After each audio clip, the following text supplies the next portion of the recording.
This week we continue our exploration of the second sutta of the Digha Nikaya, namely the Sāmaññaphala Sutta,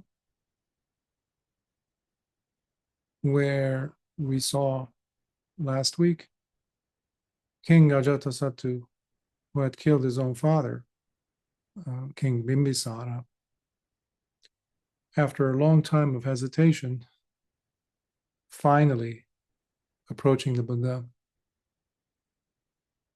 seeking to find somehow some type of a resolution to his dilemma about life, having already gone to the very famous teachers of his day, who were, the founders of different religions, one of which survives to this day. And his disappointment, his utter dismay of having not had any of his questions answered whenever he had approached them. So he was recounting this in the Buddha's presence, because he was now asking the same question which he had asked originally to each of those teachers, which happened to be the contemporaries of the Buddha as well, obviously. But before the Buddha answered his question, or answers his question, because he hasn't yet, he inquired to see what were, some of the answers that he received, received, the replies he got from these different teachers. So we saw a few, like Makkali Gosala, we saw Purana Kassapa, we saw so far Ajita Kesa Kambali. They and their wild ways of interpreting the purpose of life and also of behavior, where for these individuals, good and bad didn't exist. They're equal. They are of a similar or the same significance. Mother and father mean nothing. Actions, effort in engaging in some actions really didn't matter. So it makes you question the sanity of these individuals. But they had many followers, just like today. We have individuals who promote ideas that are simply absurd, not just today, but over the course of time. This is important for us to understand, because sometimes we entertain modes of understanding life simply to push through life, even though deep down we know that they don't make any sense, even though that we know that we're going to regret them later.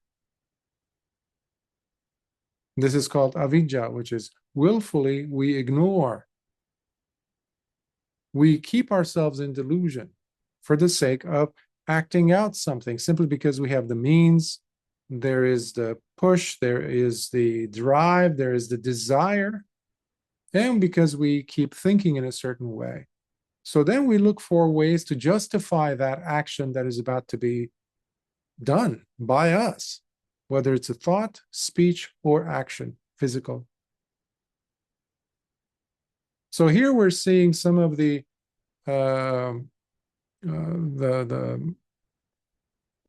positions, because it doesn't get us anywhere, especially King Ajatassatu, who's there with all of his retinue in the middle of the night, who was able to get there thanks to, by the way, Jivaka, who was a student of the Buddha. So let us continue. Last time we left at the Pakuddha Kachayana Vada. So Pakuddha Kachayana was another notable anti-establishment, one would say, of his day, a type of teachers. They were thinking outside the box. These are by the way, what they were seen to be the epitome of reclusehood, of what a recluse is in Sanskrit or Pali. Pali specifically is samana. Samana is a recluse, sometimes interpreted as ascetic. In Sanskrit is shramana. But at that time in India, these individuals were coming down from the Himalayas. These were the ascetics. They broke off from the Brahmanic or the Vedic tradition. So they were seen by anybody who was interested in the practice of any kind of spirituality. They were the authentic teachers. That's what the public saw. That's what, especially the younger generation of individuals, were going and subscribing to their ideas. And that's what the king did, because his court Brahmins and the Vedic experts were not satisfying with their mantras and their chantings, recitations. It wasn't doing it for him. That's why he went there to these teachers. So he's now going to recount how his encounter went with this fellow, Bhante Candana, again, who was a very famous teacher of at the time. So let's continue. So this is Diga Nikaya number 2 from the Long Discourses, Sāmaññaphala Sutta. Let's continue. Still, yet on a different occasion, Bhante, I went and approached Bhante Candana, where after exchanging friendly greetings, I then sat down and asked him the very same question, and in the same manner as I did here, namely, whether it was possible for him to point out or indicate to us the directly visible fruits that are to be undeniably gained from recluseship, through living and practicing the life of a recluse. However, when I finished asking my question, Bhante, Bhante Candana began saying, Great King, there are 7 bodies that are not produced by anything or anyone. They are not made, they are uncreated, hence not having a creator in the first place to fashion them. They are barren and lifeless, solid as a rocky mountain, standing firm as a steady and tall city pillar. Now these 7 do not change, do not become something else, nor obstruct or get in the way of the others. Hence they do not cause each other any pain or pleasure, nor both pain and pleasure together. And what are these 7? These are the body of earth, the body of water, the body of fire, the body of air, in addition to pleasure, pain, and the soul as the 7th body. Therefore, all these 7 do not change, do not become something else, nor obstruct or get in the way of the others. Hence, they do not cause each other any pain or pleasure, nor both pain and pleasure together. And there you cannot find anyone who kills or causes others to kill either, no one who learns or studies anything, nor anyone who teaches or instructs, where you cannot find anyone who understands or knows, nor anyone who teaches others to understand or know. Also, if you were to sever or cut off someone's head with a sharp blade, you still would not be depriving them of their life, for the blade would simply pass through the spaces that exist between these 7 bodies. Don't worry if you didn't make anything out of that, because it didn't make sense. It didn't make sense then, 2,600 years ago, to the king. It didn't make sense now as I was reading it to you. So it didn't make sense to the king who's recounting this. And this, Bhante, was the reply given to me by Bhante Candana in response to my question as to whether there could be any directly visible fruits that are undeniably gained from recluseship by living and practicing the life of a recluse. And to my surprise, he spoke about things that had nothing to do with my question, as he kept rambling on and talking incoherently, in a completely disjointed and irrational manner.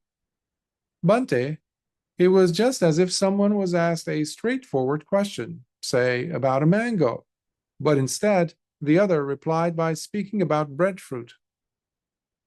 By the way, that also grows on a tree. You find it in Asia. But they're totally different fruits from different trees, having nothing to do with each other otherwise. Leaving out the mango entirely. Or when asked about a breadfruit, the one replying started talking about a mango. And this is the same simile that the king is going to, as you saw last time with the 3 other teachers that he had gone to. Now with the 4th one, he's saying the same, using the same example. In just the same way, Bhante, in asking Pakudakachayana my question about any directly visible fruits or outcomes to living the life of a recluse, he turned and instead started rambling on and talking incoherently. It was then, Bhante, that I began to reflect by saying to myself, how in the world could I argue or make fun of someone claiming to be a recluse, residing here in this land, while being supported and benefiting enormously from living in my kingdom? And that, Bhante, was my rather unpleasant and strange encounter with Pakudakachayana, whose ideas about reality did not help me at all with my question. Hence, I had nothing to say in agreement to what he proclaimed, nor anything to disagree with, as I realized it was pointless to discuss anything further with such a fool. So I arose from my seat and departed, for there was nothing more for us to discuss. Next, we get to, there's no point for me to comment about that because it's, as you saw, it's pretty self-explanatory with what the king said. Now we get to Niganthanataputta, the one that I said his lineage or religion still survives to this day in the form of Jainism. They're very much alive and well in India and other parts of the world, including the West. Let's go. Niganthanataputta Vada, the Jain leader, Niganthanataputta's teaching. In today's, today they don't recognize him necessarily as Niganthanataputta. They call him Mahavira. But that was his name, Niganthanataputta. And then, Bhante, on another occasion, I went and approached Niganthanataputta of the Jains. Once they were also known as the naked ascetics, like the Ajivakas. Once the friendly greetings were exchanged, then I sat down to one side and began asking the very same question, and in the same manner as I did here, namely, whether it was possible for him to point out or indicate to us the directly visible fruits that are to be undeniably gained from recluseship by living and practicing the life of a recluse. However, when I finished asking my question, Niganthanataputta began saying, "Great king, here I would like you to consider a naked Jain ascetic, fully constrained in all 4 ways. And how, great king, is he fully constrained in all 4 ways? Here, a Nigantha Jain ascetic practices restrictions in regard to water, while becoming endowed with restraining himself from all that is evil, which he thereby avoids completely, by sidestepping all manner of evil altogether. And as a result, he becomes fully cleansed. Hence, great king, such a Jain ascetic who is fully constrained in all 4 ways becomes known as the one without any knots." So this knotless Nigantha ascetic is himself self-perfected through his self-control, fully stable and under control. This was how my encounter unfolded, Bhante. And that was the reply I received from Niganthanataputta for my original question as to whether there could be any directly visible fruits that are undeniably gained from recluseship by living and practicing the life of a recluse.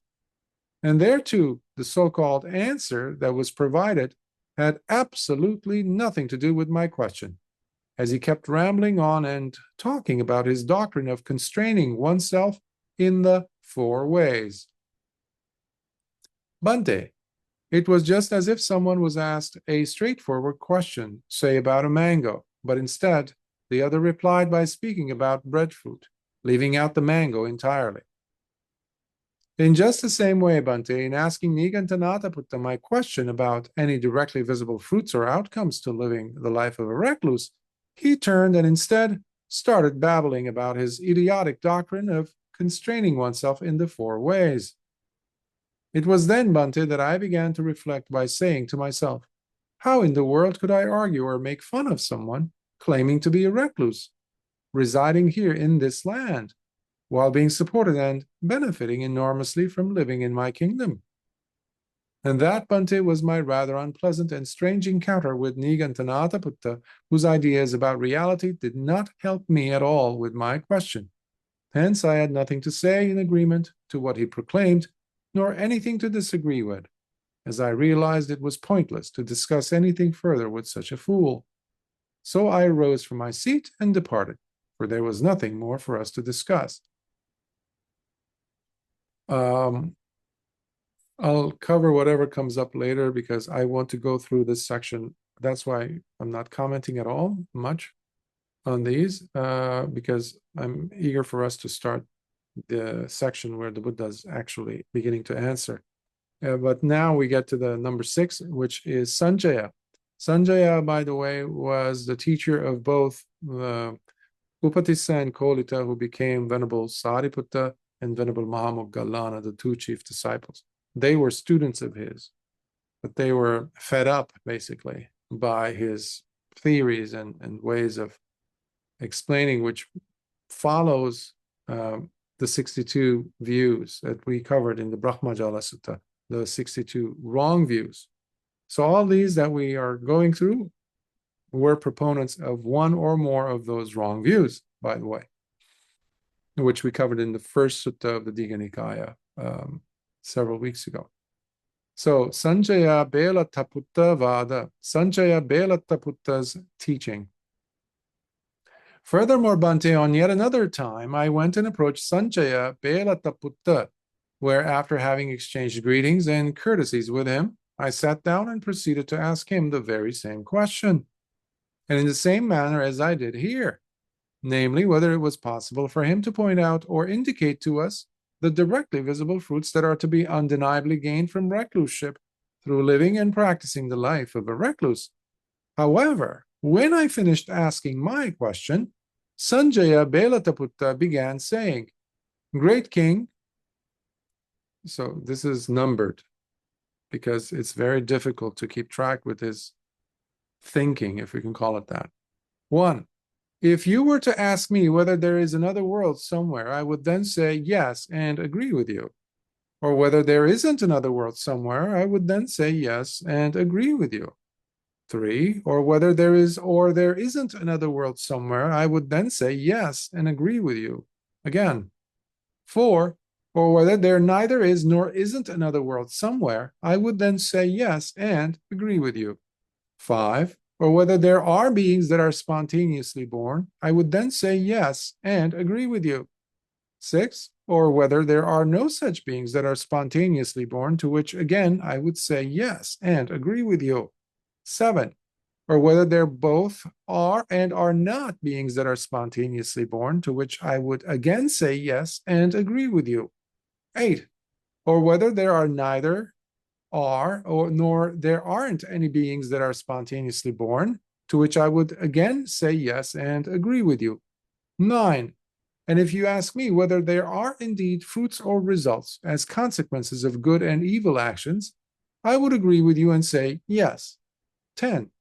Or whether there are no fruits or results as consequences of good and evil actions, to which I would again say yes and agree with you. 11. Or whether there are both and are not any fruits or results as consequences of good and evil actions, and thereto I would agree with you and say yes. 12.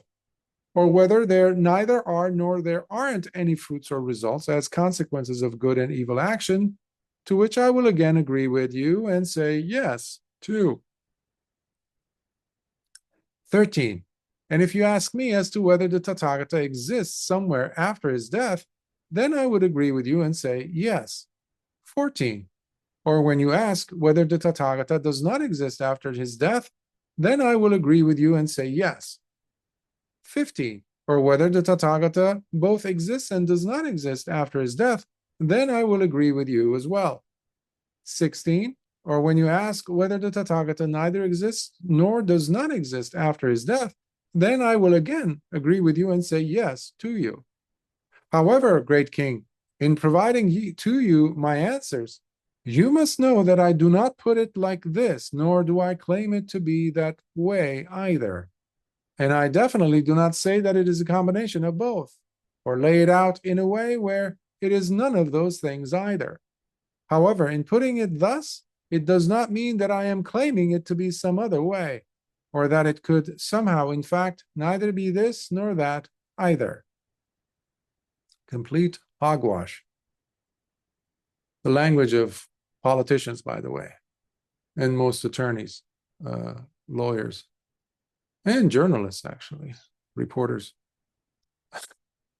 When they're pushed into a corner, is like, yeah. And thus was the so-called reply I received from Sāmaññaphala Sutta in response to my original question as to whether there could be any directly visible fruits that are undeniably gained from recluseship by living and practicing the life of a recluse. And to my surprise, he avoided answering in a clear-cut manner and instead kept flip-flopping endlessly about things that had nothing to do with my question, while talking incoherently and making no sense at all. Bhante, it was just as if someone was asked a straightforward question, say about a mango, but instead the other replied by speaking about breadfruit, leaving out the mango entirely. In just the same way, Bhante, in asking Sāmaññaphala Sutta my question about any directly visible fruits or outcomes to living the life of a recluse, he kept flip-flopping endlessly about things that had nothing to do with my question, while talking incoherently and making no sense at all. It was then, Bhante, that I began to reflect by saying to myself, how in the world could I argue or make fun of someone claiming to be a recluse, residing here in this land, while being supported and benefiting enormously from living in my kingdom? And that, Bhante, was my rather unpleasant and strange encounter with Sāmaññaphala Sutta, whose ideas about reality did not help me at all with my question. Hence, I had nothing to say in agreement to what he proclaimed, nor anything to disagree with, as I realized it was pointless to discuss anything further with such a fool. So I arose from my seat and departed, for there was nothing more for us to discuss. A fool, most definitely, makes you wonder, given the information I shared with you about the chief disciples at one point in their earlier part of the journey, their recluseship, how in the world could they have stayed a single day under the tutorship of this fool? No wonder it only took half a verse from Venerable Assaji with which Upatissa tasted the Dhamma. They were so ripe and ready. Mahamoggallana, Kolita, took him the whole verse. And that now his friend Upatissa came, Venerable Sariputta. They were so ready because this person was totally unqualified to claim anything that has anything to do with recluseship. But that's what we had. That's what we have today. We take it for granted that when someone says, oh, I practice the spiritual path, or I'm practicing some type of a, religious or spiritual journey or something like that. And we just, we take it as, valid. We never explore whether there's any iota of validity to that. What do they mean by I'm a very religious person or I'm a very spiritual person?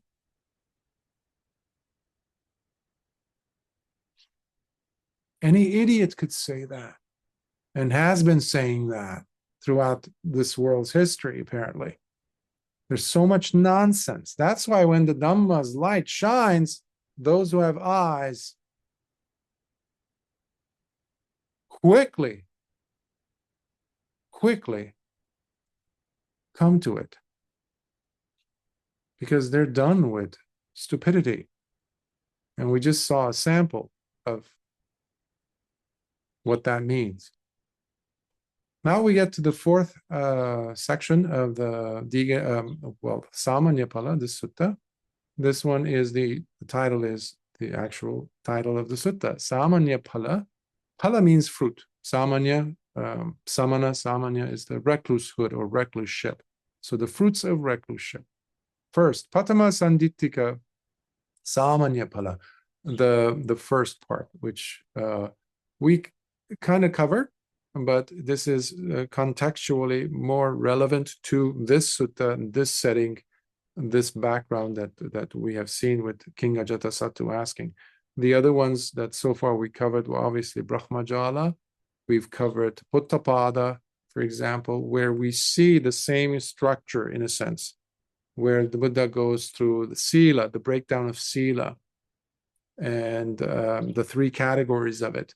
So without further ado, let's dive in. I will go faster because I will, than I have done in the past, because I've explained it before in those two suttas, Puttapada and the Brahmajala. But I will do my best to not sacrifice anything from this beautiful sutta. The first immediately visible fruit of recluseship, that's sanditthiko. Immediately visible, unavoidably right there in your face. You cannot say, this doesn't happen, this isn't happening. It's immediate, directly visible. So here again, Bhante, I would like to ask my question, but this time of the Blessed One himself. Bhante, there are many kinds of professions and crafts requiring specific skill sets which one must train in, and apprentice and dedicatedly focus on and perfect until mastery is reached. Skills in such crafts as elephant riders, cavalry, charioteers, archers, standard bearers, camp marshals, supply chain soldiers, dignified royal princes, special forces, shield-bearing soldiers, infantry and slave soldiers.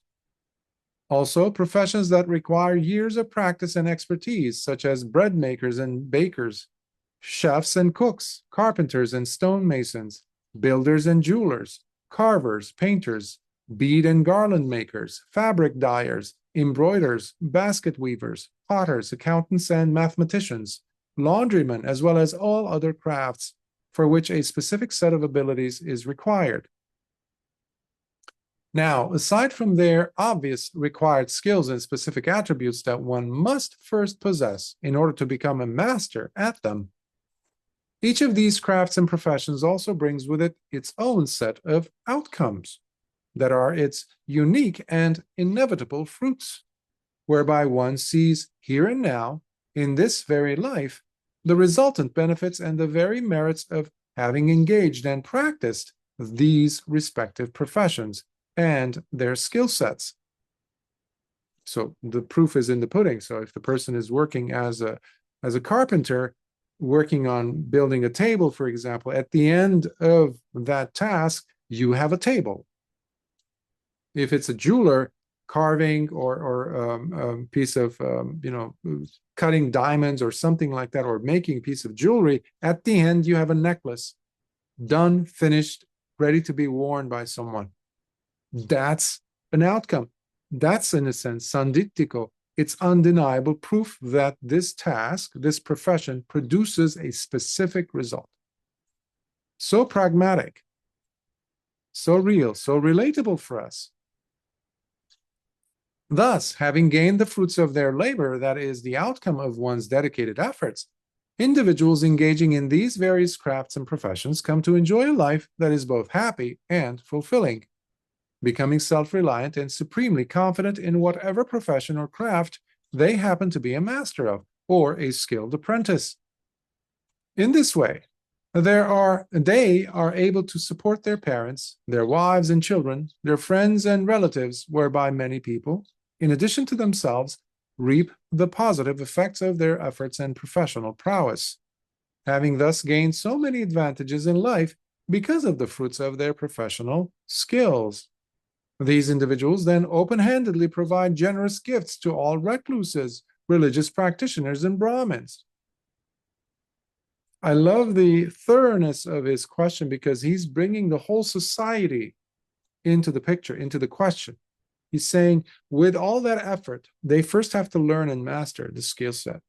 Then they build things, they do those things that they've studied how to do. Having mastered it, they then produce results, outcome, products people can use, people can benefit from. Not only that, they also turn their gaze towards those who practice their spiritual path and open-handedly share the fruits of their labor. So therein also is straight away the result of the immediacy of their work, of their actions. Because now the recluses are also, those practicing the religious life are benefiting from those crafts, professions, mastery that they have. To this end, they secure for themselves a healthy store of merits that lead to a rebirth into the delightful heavenly realms, where they continue to reap the benefits and fruits of their efforts and actions, this time within the divine spheres of existence in the heavenly realms. So King Ajatassatu is also saying that I believe that those good deeds will take them to heavenly birth after the end of this life. Therefore, Bhante, my question deals with the issue of the fruits that are to be gained from living the life of a recluse. So he says, I just covered that, the whole society, people that I know, I happen to be one because I'm a king, etc., etc.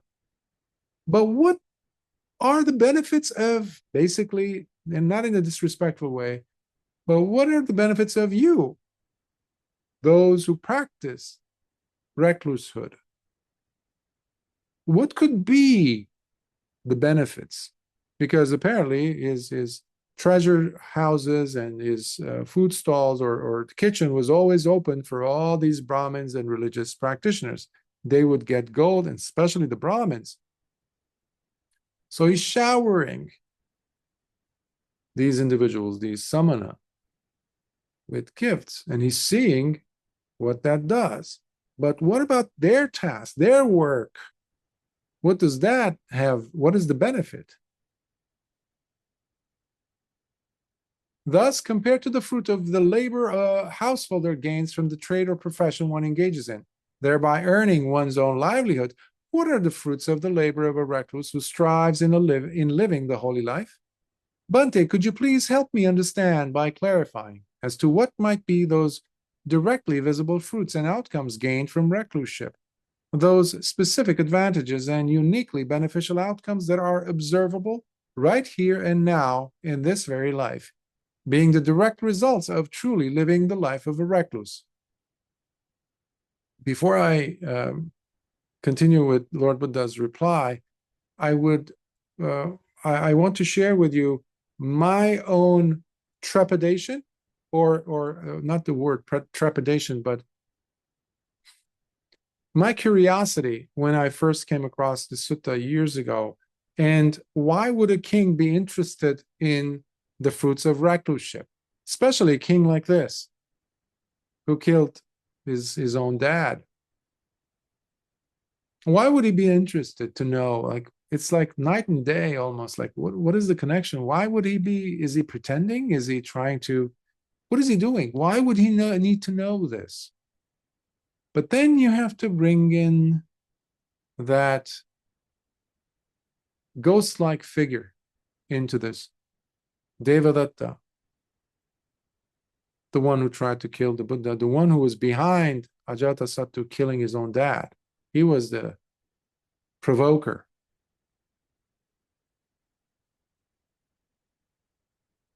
At this point in Ajatassatu's life, he had already broken away from Devadatta, because he had discovered who Devadatta was, and he had stopped supporting Devadatta. He was supporting Devadatta for years, but he had stopped.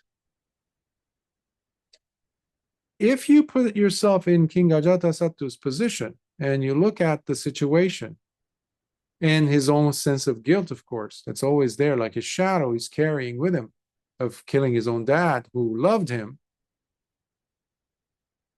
you start to wonder about Devadatta, and he's still wearing the robe somehow, even though he's separated from the Sangha. He made his own Sangha. But he also saw some good monks, the Bhikkhus. So it creates a confusion. But then you want to establish yourself on some type of a security, some type of a safety. And that comes from understanding. No more wrong beliefs, no more blind belief. He needs to know the answer because he knew there was something good somewhere in the whole practice of Dhamma, but he didn't know what that could be. Because he was disillusioned by Devadatta. He believed him. He lost his own dad. He killed his own father. And now he was afraid that maybe his own son, whom he loved very much, that we saw last week, mentioning it to Lord Buddha, how he loves his son very much. But in his heart of hearts, you know that this person now is afraid that his son would end up killing him, which, by the way, historically did happen. His own son killed Ajatassatu. And that son, Udai, Udabbi, I forgot his name. It's mentioned in the sutta. He also was killed by his own son. So, not to get too sidetracked, Devadatta drove him to ask a question that's so important. Devadatta's behavior, his adhammic, akusala, evil behavior, led this layman to ask questions that Devadatta was never asking. This is interesting. This is very important, which we skip on this possibility of understanding why, what drove Ajatassatu to come and ask this question in the middle of the night, mind you, outside the gates of his royal city. And let's see what the Buddha says. And the Blessed One replied by saying, of course, great king, that there is immediate, right here and now, benefits to the practice. But first, answer me this as best as you can. What do you think, great king? Let us suppose you have a slave, someone who works for you and is dedicated to rising up before you and retiring for the day long after you. Someone who does whatever you want or desire for them to do, always at your beck and call, seeking ways to bring you pleasure and always on the lookout to create the occasions for you to be and feel satisfied. Hence, they ceaselessly strive to ensure you are pleased by their behavior towards you and for you, always attentive to your every need, while they maintain constant respect and honor in addressing you. Now, such a person might start reflecting one day. It is truly amazing. It is so wonderful and quite astounding how the good and wholesome actions one commits bring one such incredible, amazing fruits.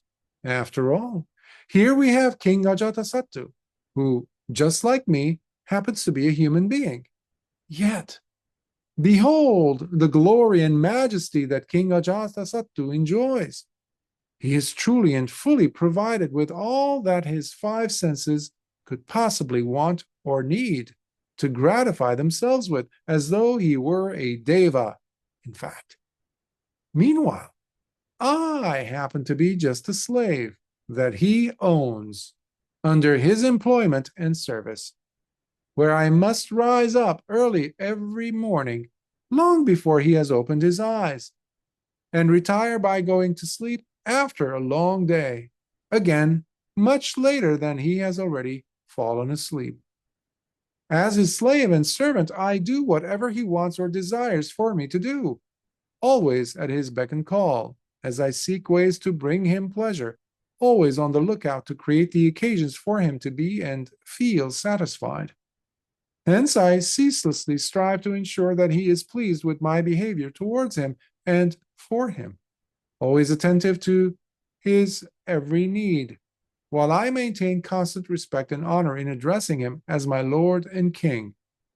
But I also wish to engage in doing what is wholesome and good, just like he must have done in his past, to deserve all that he now enjoys. So why don't I just shave off my head and beard, and by putting on the maroon robes, go forth from home life into homelessness. And so he does, king, where after some time he has passed, he shaves off his head and beard, and putting on the maroon robes, he goes forth from home life into homelessness. In this manner, having already gone forth, he spends his days and nights practicing diligently, living while behaving fully restrained in his bodily, verbal, and mental actions, abiding content without asking for much, and satisfied with whatever little food or shelter he receives, but always eager in spending his time practicing in seclusion. Now, let us assume that one day your men approach and report to you how that previous slave servant who was at your service, having now shaved his head and beard and gone forth, lives and practices diligently, behaving fully restrained in his bodily, verbal, and mental actions, abiding content without asking for much, and satisfied with whatever little food or shelter he receives, but always eager in spending his time practicing in seclusion. Would you then, great king, turn to them and say, "Go, men, and bring me back that servant. Put him again in the service of the king by returning him to his previous post of being a slave, my servant, so that he once more rises up before me and retires and goes to sleep long after me, and does whatever I want or desire for him to do, always at my beck and call, bringing me pleasure, and always on the lookout to create the occasions for me to be and feel satisfied. Hence, he should again ceaselessly strive to ensure I am pleased by his behavior towards me and for me, being always attentive to my every need while maintaining constant respect and honor in addressing me." Would you say those things? The Buddha is asking. After he had done that shift in his life, that slave of yours, one-time slave of yours? And the king says, "Absolutely not, Bhante. For how could I? In fact, we would do quite the opposite, blessed Lord. We would surely be the one who pays homage to him with our hands in Anjali, rising up from our seat out of respect for him, and invite him to take a higher seat. We would be offering him his requisites of robes to wear, alms food for him to eat, offering him shelter and medicine for his health. Plus, we would be gladly extending to him our royal protection, ensuring his safety in the kingdom, as well as providing acceptable and appropriate royal patronage for his support and security." That one-time slave would get those benefits, be treated as a royal, in fact, higher than a royal, because the king would rise up. Remember, why is the Lord Buddha answering or giving this scenario? So the king would provide the answer to his own question as to the sandittikophala, the immediately visible fruits of Sāmañña, the reclusehood. And the Buddha continues, "Now, what do you think, great king?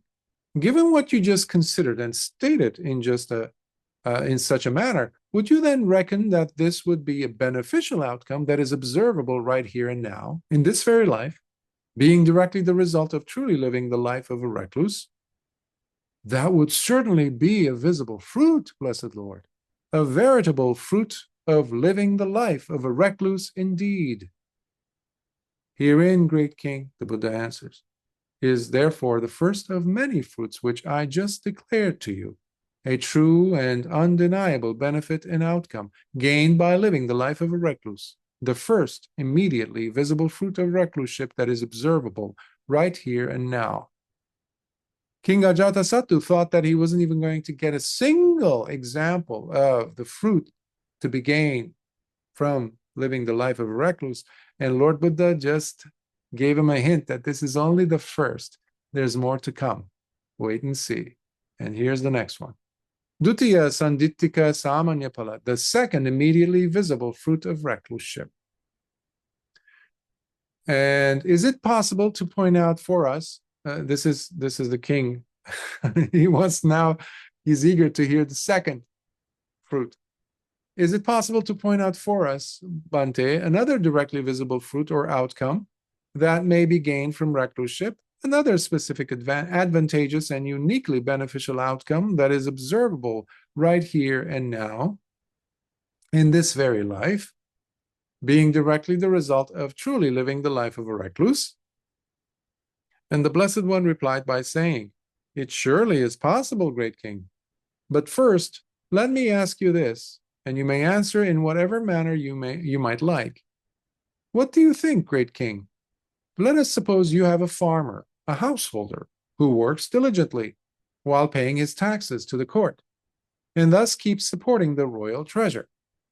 Then, one day, he has this thought occurring to him.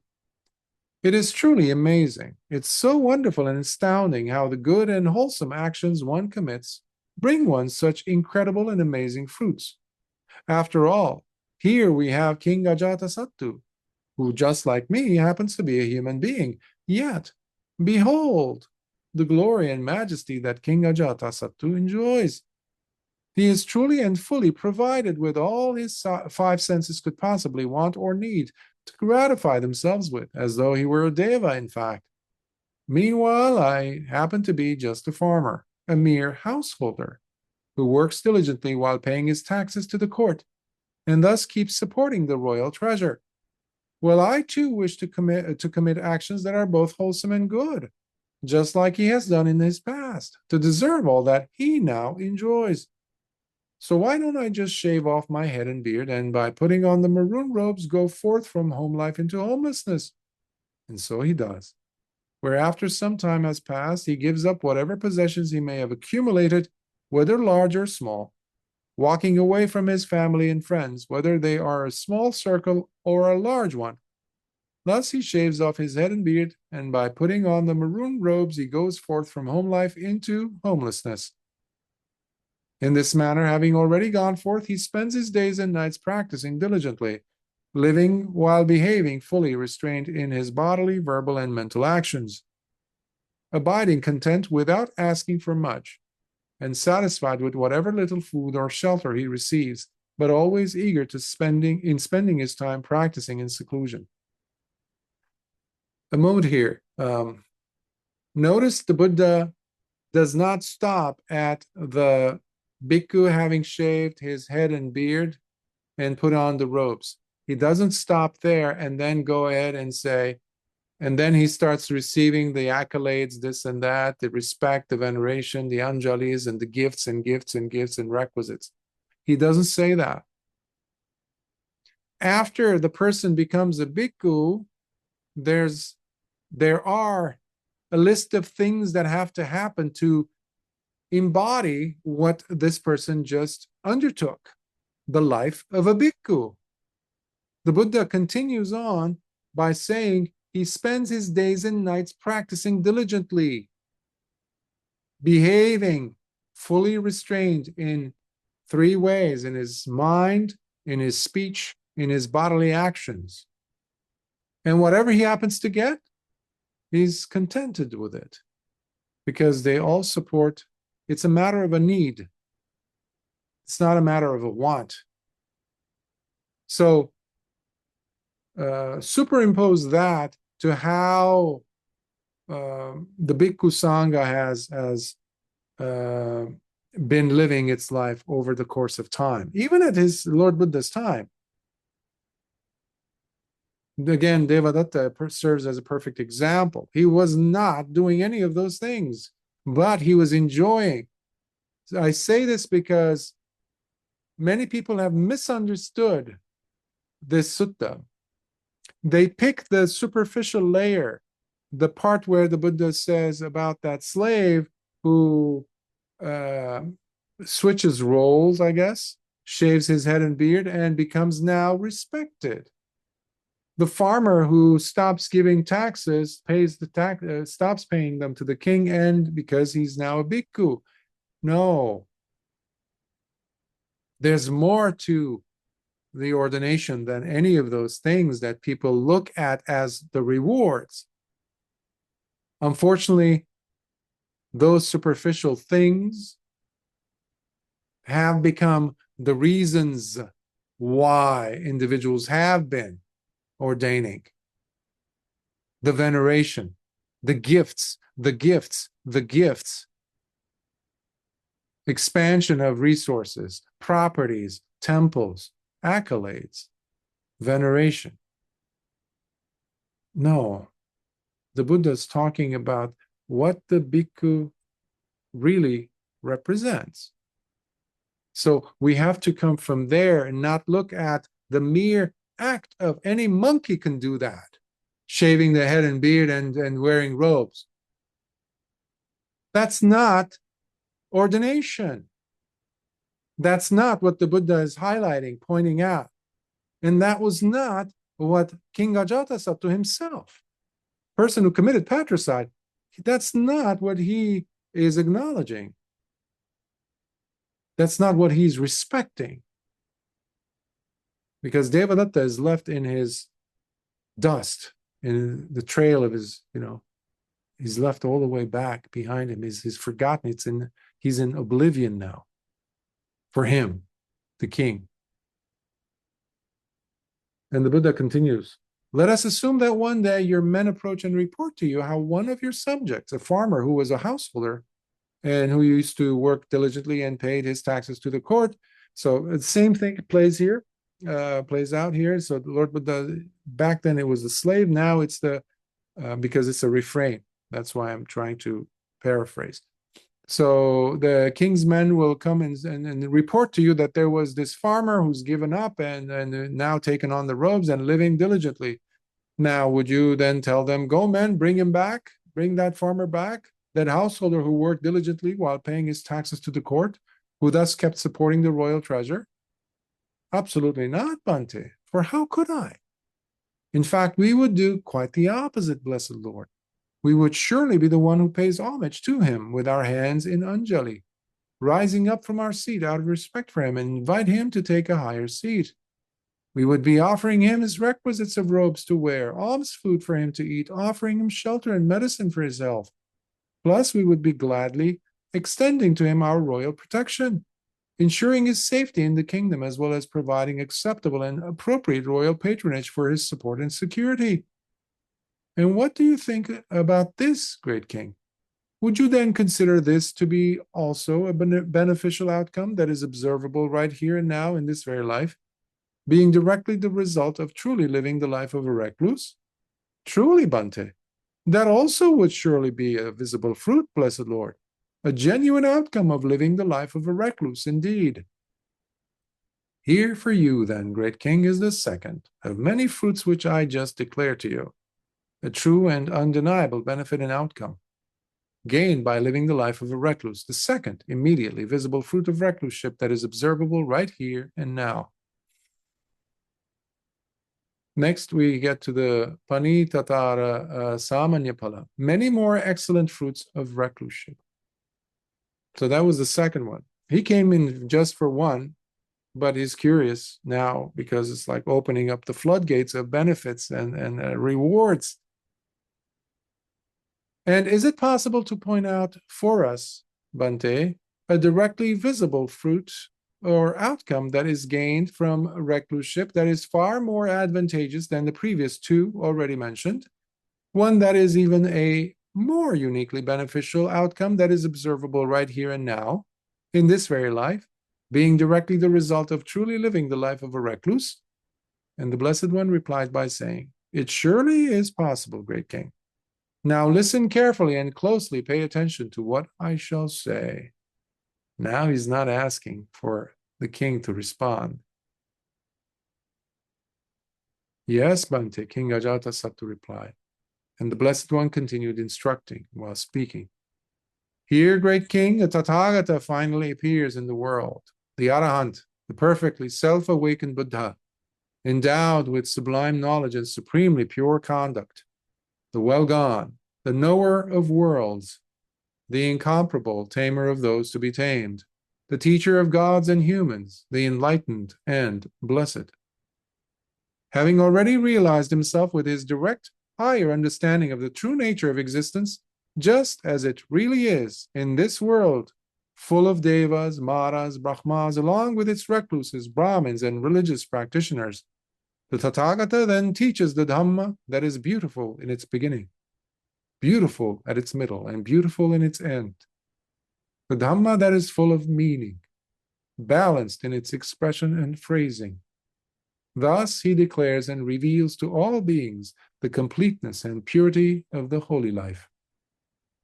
Now, a householder or his son, on hearing and listening to that Dhamma being taught by the Blessed One or one of his disciples, gains much faith and trust in it. Having become thus deeply inspired by it and gladdened in his heart by that Dhamma, that householder or his son starts considering, household life is troublesome and problematic. It is full of impurities, whereas going forth into homelessness is wide open with many possibilities. It is not easy to lead the holy life that is complete and pure to its fullness while living the household life. What if I shave my head and beard and put on the monastic robes and just go forth? So, in due course, he gives up a small or a large amount of wealth, giving up a small or a large circle of friends and relatives as he shaves his head and beard, puts on the monastic robes, and goes forth into Tathagata's dispensation, by leaving behind his household life and thus going into homelessness. That is, with the freedom of his choice and the very strong faith he feels in his heart for the Dhamma and that the Tathagata teaches. Once having gone forth, that householder strives by living ethically, while restrained in accordance to the discipline code of the Patimokkha, conducting himself in right behavior as he sees danger in the slightest fault. Thus he lives virtuously while adhering to the code of discipline and becomes more and more anchored in living with sense restraint, virtuously living with mindfulness and full awareness, while feeling a strong presence of contentment in his heart throughout. Now we get to the Sila portion. Cultivation of virtuous behavior. Chula Sila, shorter section on virtuous behavior. And how, great king, does such a bhikkhu grow and become fully developed in virtue? Here, great king, having already gone forth, he trains himself in the monastic precepts or rules, while abandoning the destruction of living beings, as he gives up the tendency to harm, throwing away his weapons, being caring and considerate, with aroused compassion. He abides with compassion for all living beings. This is one aspect of his growth and development in virtue. By giving up taking what is not freely given, he only accepts what is given. By giving up the common and unholy life, he leads a celibate holy life while abstaining from the low practice of sexual intercourse. This too is one aspect of his growth and development in virtue. By giving up, that means not just in public, privately, even more so important. We have to understand, because there are many people floating around the announcement or carrying themselves as if they are celibate when they are in fact not. Even in this tradition, even in the Dhamma. That has to be said, because even the Buddha mentions them in the suttas, in the Anguttara Nikaya. He says, it's such a terrible, terrible, terrible future that is awaiting those who carry themselves to be practicing the brahmacharya, the holy life of a celibate, practicing recluseship, but who in fact is not practicing it, only in front of people's eyes, carrying themselves, pretending to be celibate when they are not. They will be dragged and deposited in hell, Lord Buddha says. Something to bear in mind. By giving up telling lies, he speaks only what is truth and becomes trustworthy in the world. By giving up slandering, he does not go and tell over there what he has heard over here to create schism between people. Similarly, he does not tell here what he had heard over there in order to create schism between people. Thus, he speaks in order to join the disjointed and the separated, while strengthening the wholesome bonds between people. Fond of unity, he talks words that lead to unity. This is yet another aspect of his growth and development in virtue. By giving up rough words, he speaks politely and with a pleasant, sweet voice, with words that go straight to the heart. His words are accepted by all the masses. By giving up frivolous speech and idle chatter, he speaks at the right time, speaking only what is truth and meaningful. He speaks only the Dhamma and the Vinaya, discipline, and at the right time, using appropriate words and succinctly, with such words that are worth being recorded and repeated due to their beneficial nature. This, too, is an aspect of his growth and development in virtue. Furthermore, by the way, all of these are Sāmaññaphala. These are the fruits of recluseship. You see it, the person sees it, those around him with pure hearts can see it as directly visible. Fruit of the recluseship. Furthermore, such a bhikkhu refrains from destroying seeds, fruit trees, and vegetable plants, while refraining from taking food at night. He only takes one meal a day. He refrains from dancing, listening to music and musical entertainments. He refrains from decorating himself with flowers, scents, or fragrant ointments. He gives up high and stately beds. He refrains from accepting gold, silver, and money. He does not accept raw grains, raw meat, women, girls, slaves, whether men or women, goats and sheep, roosters and pigs, elephants, cattle, horses, and mares. Tells you something about the religious practitioners of those days. Although these things do occur today, unfortunately, some of them. He does not accept fields or lands, especially that one. He abstains from carrying messages between people, from buying and selling or dealing in matters unfairly, such as measures and weights. He does not take bribes nor cheats or engages in any insincere act. He does not cut, kill, or bind, and he does not collect even a single morsel of food violently and in voracious, barbaric ways. This great king is therefore how a bhikkhu grows and develops in his virtuous behavior. Majjhima Sila, middle section on virtuous behavior. Now, great king, while other recluses and Brahmins who live through the generosity of the faithful that trust in them, being inconsiderate and careless, abuse seeds and plant life, such as those that have been started from roots, by cutting, grafting, budding from stems and seeds, acting in such a destructive, blind, and self-serving manner. The bhikkhu, however, completely abstains from such a damaging lifestyle. This also is an aspect of his growth and development in virtue. Remember, in those days, we have to look at the whole background of this, the context of this. Indian society was, really flourishing because of the middle class of householders, merchants that came up, like Anathapindika. They didn't exist once, that class. It was just the royals, Kshatriyas, the warrior class from where Siddhartha Gautama, the Buddha, came, and the workers, artisans and things. But you had now the opportunity for people to become rich by cultivating land, by borrowing money, by getting bigger land and employing people. But it all came down to the agrarian society. So they were doing a lot of cultivation of land. So seeds essentially were the life source. That was the thing which was going to allow them to export, import fabric and valuable things and silk from Kasi or Varanasi. All that, when you narrowed it down, it came from cultivating the land, which means seeds. So seeds were a huge asset. They deserved to be protected like gold and diamonds. So, but what you had were people who didn't care when they were walking. They were eating things and they were tossing things away, or they were destroying seeds that entire villages or towns or kingdoms relied upon. It's from those seeds.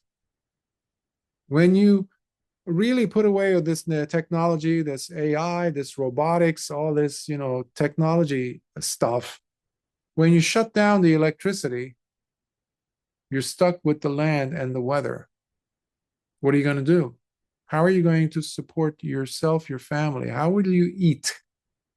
You need to know how to cultivate the land, to get food from the land. Sooner or later, you have to cultivate it.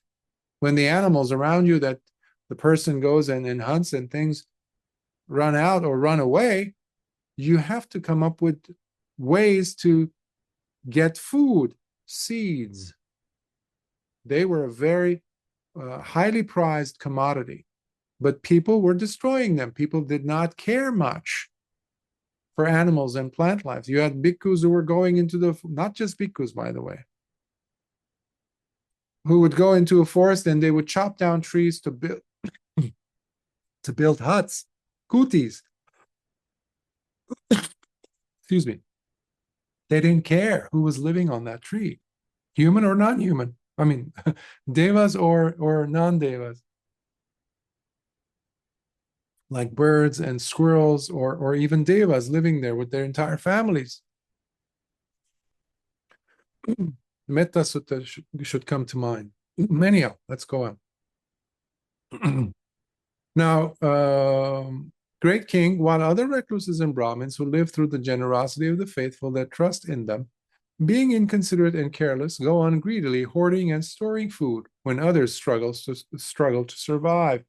Yet they keep hoarding and storing up edible food, various types of drinks, robes, vehicles for transport, bedding, oils, and fragrant incense, and drying and storing up meat so that they could enjoy consuming them later in the future.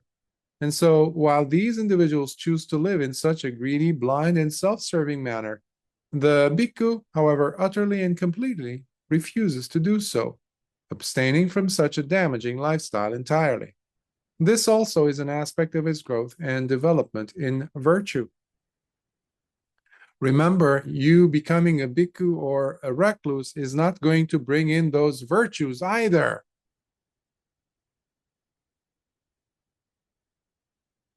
The behavior has to be based on a deep understanding of appreciation and practicing the purity of what the bhikkhu life is all about. This is not an external thing. It's coming from an internal transformation within the person, in their thoughts, in their speech, whether it's vocal or subvocal, and in their bodily actions.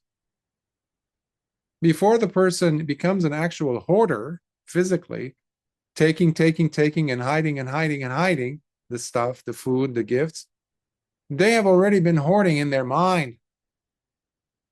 Once I get this, I'm going to do this. And they get the opportunity and they do it. Now, great king, while other recluses and Brahmins who live through the generosity of the faithful that trust in them, being inconsiderate and careless, forget their role as religious practitioners who are supposed to be living the holy life, and instead spend their time entertaining themselves by watching various kinds of shows, such as dancing, singing, concerts, and musical events. Choruses and other oral recitations, drumming and playing on cymbals, hand clapping, moving picture shows, circus performances, elephants performing or fighting, horses performing or fighting, buffaloes, roosters, goats, rams, quails, and also human beings performing or fighting with each other, as well as attending carnivals, wrestling and boxing matches, battle reenactments, military demonstrations, and shows of troops being in action or doing their drills. And so, while others engage in such activities that are wasteful of precious time, the bhikkhu, however, utterly and completely refuses to do so, abstaining from them entirely. This also is an aspect of his growth and development in virtue. Now, great king, while other recluses and Brahmins who live through the generosity of the faithful that trust in them, being inconsiderate and careless, forget their role as religious practitioners who are supposed to be living the holy life, and instead become heedless while spending their time playing various kinds of games, such as 8 and 10-row chess, checkers, hopscotch, dice games, stick-throwing games, drawing pictures through tracing of the palms, doing somersaults, gymnastics, acrobatics, playing with toy pipes, cars, and other vehicles, running and chasing one another, playing with toy plows, toy windmills, toy measures, toy chariots, building and playing with toy weapons like bows and arrows. People did that, it sounds funny, but otherwise, why would the Lord Buddha say this? People were engaging in these activities, perhaps even today, to this day, as well as guessing games such as charades, guessing letters written in the air, riddles for amusements, guessing each other's thoughts, mimicking and pretending to be deformed or handicapped to amuse themselves or others. And so, while others engage in such activities that are wasteful of precious time, the bhikkhu, however, utterly and completely refuses to do so, abstaining from it entirely. This also is an aspect of his growth and development in virtue. Now, great king, while other recluses and Brahmins who live through the generosity of the faithful who trust in them, being inconsiderate and careless, abuse that trust, as they go and seek a lavish and luxurious lifestyle, such as fancy and opulent furnishings and accommodations for themselves, ornate and expensive chairs, thrones, extravagant seats, oversized couches, using animal hides as their rugs and throws, covers and drapes with long tassels and laces, multicolored pillows, pillows made of cotton, of fine embroidery, pillows and covers made of wool, coverlets and pillowcases embroidered with precious gems, gold, fine materials, or animal figures, hides from all sorts of animals such as elephants, lions, tigers, antelope, deer, beds, couches, and seats with awnings, or having stuffed quilts, or red, fluffy cushions for the head and feet. And so, while others engage in such a lavish lifestyle that is so wasteful, the bhikkhu, however, utterly and completely refuses to do so, abstaining from it entirely. This also is an aspect of his growth and development in virtue. The life of the bhikkhu is supposed to be simple, at least simpler than a layman's. So when lay people see a bhikkhu or bhikkhus behaving a certain way that doesn't sound or look right, you need to pursue that. You need to try to understand why. Perhaps there's a reason why you feel that way. When you see a bhikkhu wearing all these different types of adornments and pins and I don't know, markings or hats, colorful robes that stand out, that if you were looking down from the moon, you could spot the robes. That's how shiny they are. There's something wrong there. There's something terribly wrong there. Or sitting on huge thrones that have been hand carved. There's a problem there. So it reflects what's happening internally. So then we have to really do our due diligence and look closely at the behavior. Not just be mesmerized by what we're hearing or hearing about that bhikkhu. Now, great king, while other recluses and Brahmins who live through the generosity of the faithful who trust in them, being inconsiderate and careless, abuse that trust by enjoying, seeking out, or demanding that they use fine unguents, fragrances, precious oils, and ghee, along with various fine rubbing powders for their body and massaging oils to treat themselves with, as well as perfumed water to bathe in, and different types of cosmetic products to beautify themselves with or look younger, such as by using mirrors, garlands, creams, mascara, bracelets, headbands, and other headgear, turbans, ornamented water containers, swords, fancy sunshades and fans, walking sticks, yak tail whisks, robes with long fringes and tassels. And so while others seek to live in such absurd ways, having a lavish lifestyle that is so wasteful, the bhikkhu, however, utterly and completely refuses to do so, abstaining from it entirely. This also is an aspect of his growth and development in virtue. Now, great king, while other recluses and Brahmins who live through the generosity of the faithful who trust in them, being inconsiderate and careless, abuse that trust by engaging in frivolous talk and idle chatter that is unbefitting to those who say they are living the holy life, yet who engage in useless talk and gossip about kings and rulers, ministers of state, their armies and military prowess, the dangers or threats they present, battles and wars, as well as talking about food and drink, clothing, types of furniture, engaging in all types of street talk, or chatting about robbers and thieves, discussing such trivial topics as chariots, vehicles, villages or towns, major cities and their populations, differences among them, talking around the watering hole about heroes and women, or those who have died, discussing the philosophical points about the past or the future that lead nowhere, talking about the creation of the world and the oceans, or whether they truly exist or not, in addition to talking about winning and losing. And so while others seek to live in such absurd ways, engaging in useless and frivolous discussions that are so wasteful, the bhikkhu, however, utterly and completely refuses to do so, abstaining from them entirely.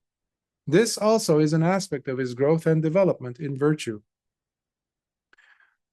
Here I'm going to go, as I say, as they say, go out on a limb. In the US, there's been big hoopla, big conversation piece of Buddhist monks walking for peace. This is not the new one. There was some that started by others, very notable Western bhikkhus in this tradition, for, speaking out against injustice, against mistreatment of refugees, etc. On the surface, it sounds very lovely, even romantic at times. It moves you emotionally. Oh, wow, look at that. But we have to understand what the bhikkhu's life is all about, which these individuals have forgotten. And that's why I've been vocal about this, against this, speaking about this when people ask me about, Bhante, what is your opinion? Thinking that I'm going to be all fully supportive of such things. But there's a problem. If you know anything about the suttas, you will hit the brakes immediately when bhikkhus get up and talk about things like gender equality, neutrality of this, or moral fluidity, climate change, or initially it was the world becoming warmer and warmer. Now no one talks about that. All of a sudden, it changed now into climate change, toned down a little bit. Bhikkhus were up in arms about these things, about social issues, this and that, and the supporters feel, wow, my bhikkhu, my teacher is really living the life of a recluse. No, he or she is not, according to the Buddha, not according to me. Look at this. Lord Buddha just was clear. You don't talk about wars and battles. You don't talk about issues of society by leaving what you're supposed to be doing. Now, every day the bhikkhu was involved with society. Every day the people who offer foods, food and shelter and all that, they would get a good dose of the Dhamma. They were the first therapists, listening to the problems and issues of the families of the individual and giving their support. Listening to them, giving them ways of coming out of their ditches, emotional, psychological, painful inertia. That goes without saying, but what I'm referring to here is this overzealous drive that it has become normal. In fact, it's encouraged of the bhikkhu to be socially social justice, all that jazz. I have had a problem balancing that with what the Buddha is teaching. And whenever we do speak about this, of course, there is no, the criticism that we receive on our end are endless. And usually it's coming not from lay people, from so-called bhikkhus. Because recently I had to answer some questions about this recent thing with bhikkhus walking, so-called bhikkhus, because when there's the thing about follow the money. When you look at who is supporting these movements, you'd be surprised. Big, powerful corporations supporting these so-called bhikkhus. No one talks about that. We have to stop. We have to look at the suttas contextually. And when you look at it from where we are today and how polluted and corrupted the Sangha has become, any Joe Schmo, any person can come out and wear robes and be supported by certain powerful entities. The people will see the bhikkhu, the shaven head. Maybe the person is not a Westerner, so that makes it even more believable. And all of a sudden, they're all over the media. All over. Why? Why is this such a big deal? Why is this all of a sudden being shoved down my throat?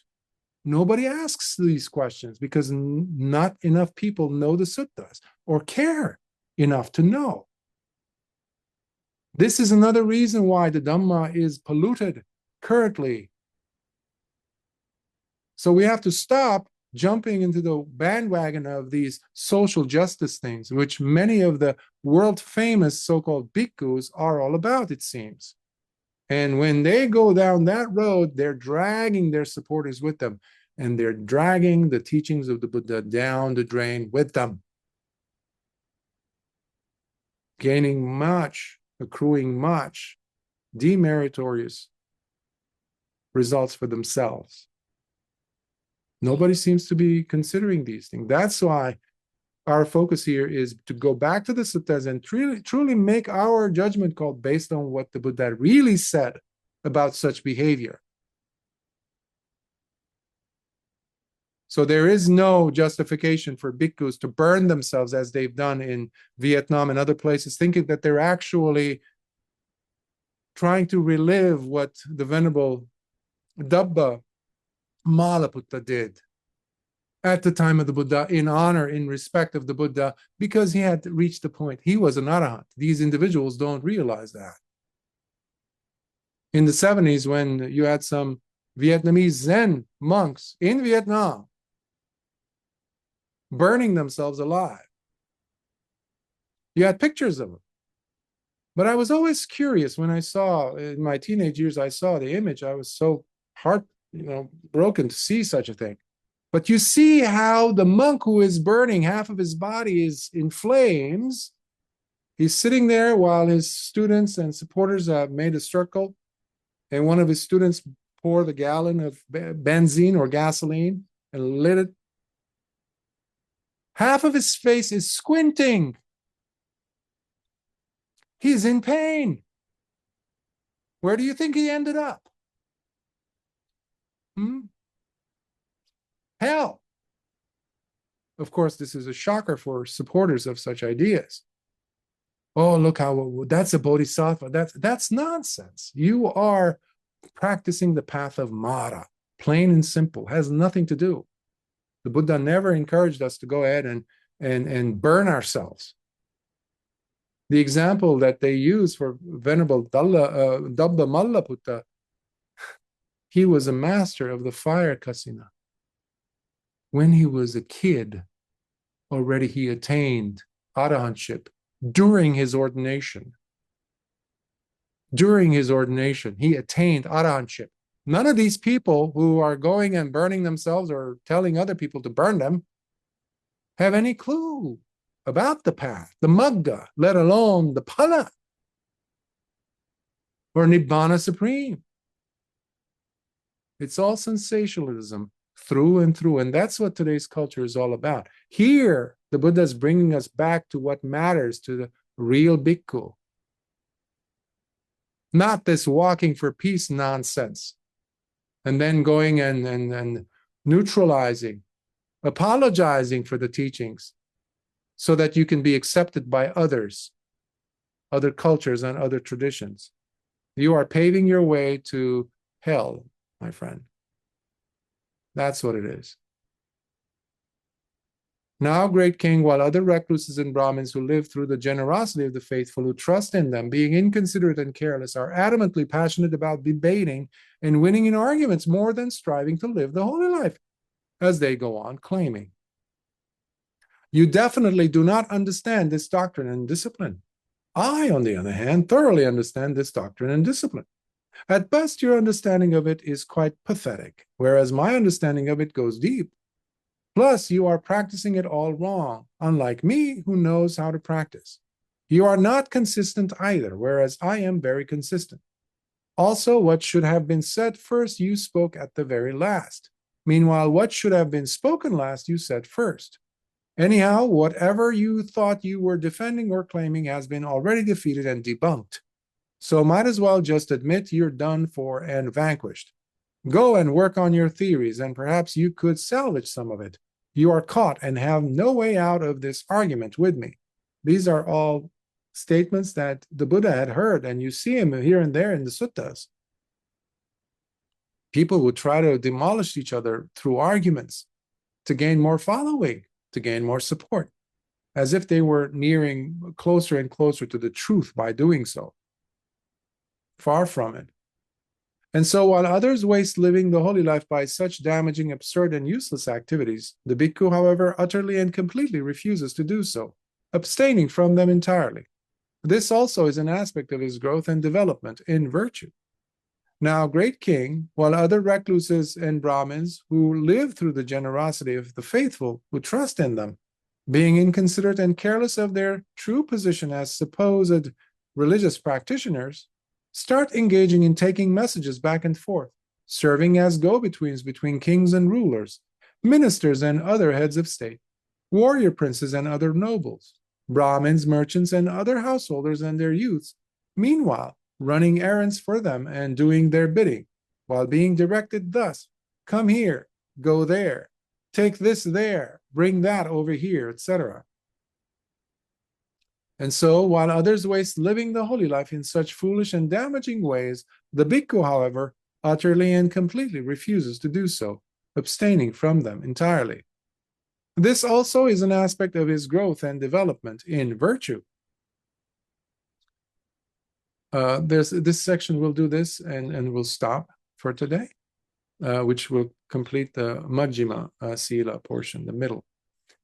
Now, great king, while other recluses and Brahmins who live through the generosity of the faithful who trust in them, being inconsiderate and careless of their true position as supposed religious practitioners, keep up pretenses as they deceitfully take advantage of their position by flattering others and those from whom they anticipate some benefit or gain, insinuating and hinting at things to gain some benefit while trying to hide their evil tracks, pressuring supporters against their will to do things for them, thereby abusing their role as well as the trust such supporters or students have towards them, pushing others, whether through force, intimidation, and especially coercion, to make offerings, following the strategy of you scratch my back and I will scratch yours.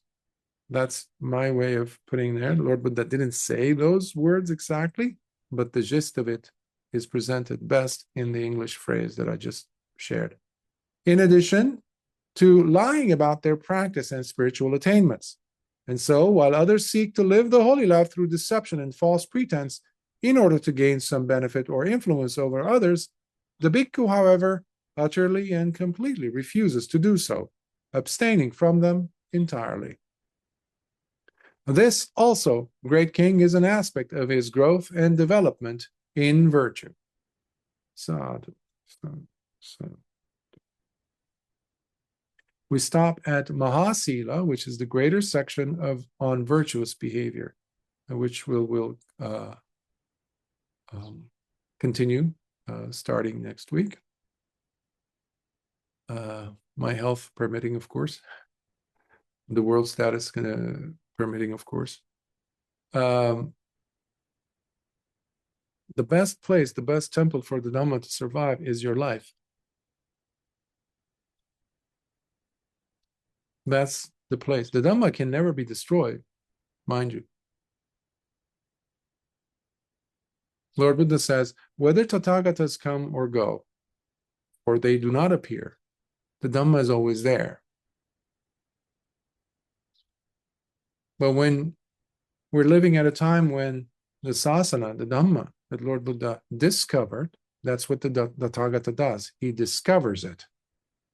But it has a lifespan, in a sense that, in the form of teachings, the availability of it. It has an expiration date where it completely disappears. But before it disappears, it will be polluted. Now, encouragingly, we can say that from the day that Lord Buddha revealed the Dhamma, people began actually, even from those days, to misrepresent him, to downplay, to water down the Dhamma, as it were, from those days. So that's, in a way, that should cause us some comfort, because this is not new, but the acceleration rate of the corruption of the Dhamma is really has gone through the roof, as they say. So there's so much that is working against us, and against the Dhamma, against the teachings of the Buddha, to be available, to be made available, at least for the next few generations. But through our practice of sila, samadhi, and panya, wisdom, through the exposure that we have to the teachings of the Buddha as he taught it, we can ensure that it will last a long time. But it has to be supported by our behavior, our practice in our lives, not just in our minds. We have to turn them into choices. Otherwise, these are just concepts. These are just ideas, maybe longings, maybe plans even, hopes even, or nostalgic, painful, reminiscing type of a thing of, oh, in way bygone times, it was much better. I wish I was born at the time of even King Ajatassatu, where I would have sat there by the Buddha's, no. You're missing the point. You have this tremendously valuable opportunity to be alive now, where the Dhamma is available now. In fact, you have much more of a possibility of attaining than Ajatassatu did in that life, because at the end we will see why. When you kill your parents, one of them, or you bleed a Buddha, or when you kill an Arahant, it's impossible for you to attain in that life. Ajatassatu, despite the Dhamma that he is receiving now, especially later when Lord Buddha gets into deeper, beyond sila, it's heartbreaking, because he gets up and eventually he will leave. And Lord Buddha is, the disappointing fact is that he could have easily turned into Sotapanna, but he doesn't, because it's impossible, because he killed his own father. So we are in a better position today, 26 centuries later, to be inspired by this whole event, to really rededicate ourselves every day to the practice, authentically, truthfully, not for someone else, but for us to experience happiness, true joy, and deepening of understanding, and deepening where the mind settles. And you give that to yourself by tasting the directly visible fruit of the holy life by your practicing of the 5 precepts. Just that will give you plenty of sanditthiko. Just that. And when you expand that into sharing what you have, sharing or giving life to someone who doesn't have it, the means of surviving, sharing what you have, the food you have with someone else, the resources you have with someone else who needs them, that's immediately effective when you're doing it with the right intention and being joyful. Remember, the giver, well, the receiver is not the only one who is experiencing joy. The right receiver, by the way. The giver, similarly, is not the only one who's experiencing joy, because now there's two of them. The resonance of joy, if they measure the heart rate, everything, and all the neurons that are lighting up in the heart and in the brain, in the body, is incredible. They've done the test. But what they have also noticed, the observer, the one who is not related, who's just seeing the act of donation take place between this person giving, this person receiving, that person also resonates at the same frequency, as if he or she was involved in either the receiving or the giving.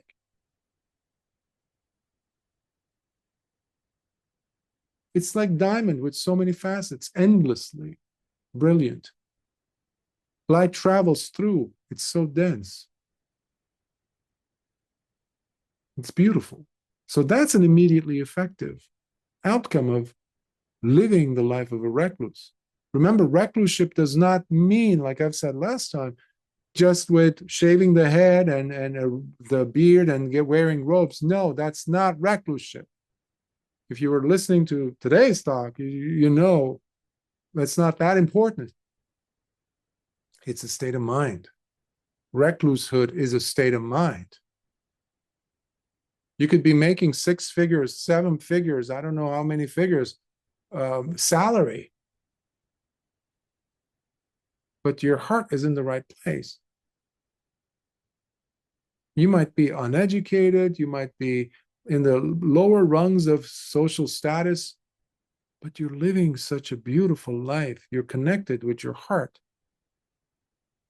You're not causing harm and pain to anyone. You're not abusing. You're practicing the 5 precepts. And you know, and you're joyful about that. You are tasting the life of a recluse, because we are secluding ourselves from our attachments. And that is recluseship, not what you see observably, like given the example of bhikkhus walking around with stripes and medals and badges and from different things in the media. No practice at all. So much arrogance, so much pride, so much ignorance. The outside is very deceptive. That has little to do with the recluseship, true recluseship. For that reason, if you recall, King Ajatassatu did not recognize the Buddha when he approached. The Buddha did not demand his students elevate him and put him on a throne. He was sitting, he was a bhikkhu, sitting among bhikkhus. He didn't have the, the knotted hair over there, bundled up over his head. And he didn't wear special things that tell the observer, the stranger, oh, he happens to be special. No, his specialty came from his heart. And you have to have the eyes to see it in the first place. That goes beyond robes.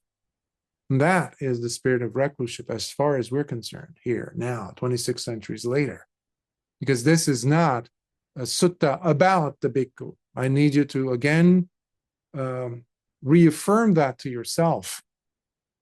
Because this has every repercussion for yourself. This has absolute 100% relevancy with our lives, whether we are bhikkhus or not. So I will stop here and see if there are any comments or questions.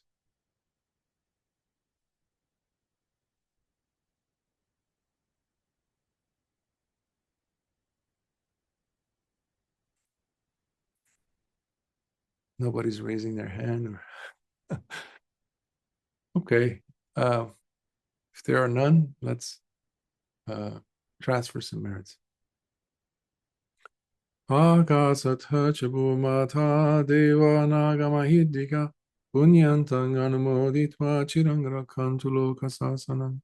Akasatha chabumata deva nagamahidika punyantang anumoditva chirang rakhantu desanam. Akasatha chabumata deva nagamahidika punyantang anumoditva chirang rakhantu mamparanti. Sadhu, sadhu, sadhu.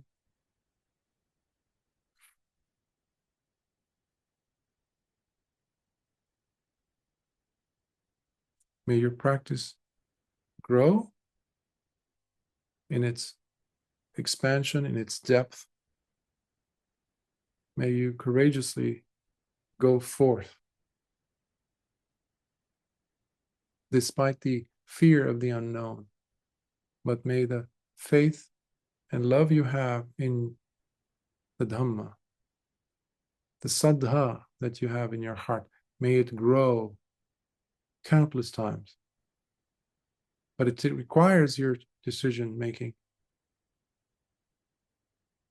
It requires our choices to be made by us. That's how the chick breaks through the shell. Lord Buddha shows us and showed us how to do it. He was the first chick to come out of the egg. We can follow his example.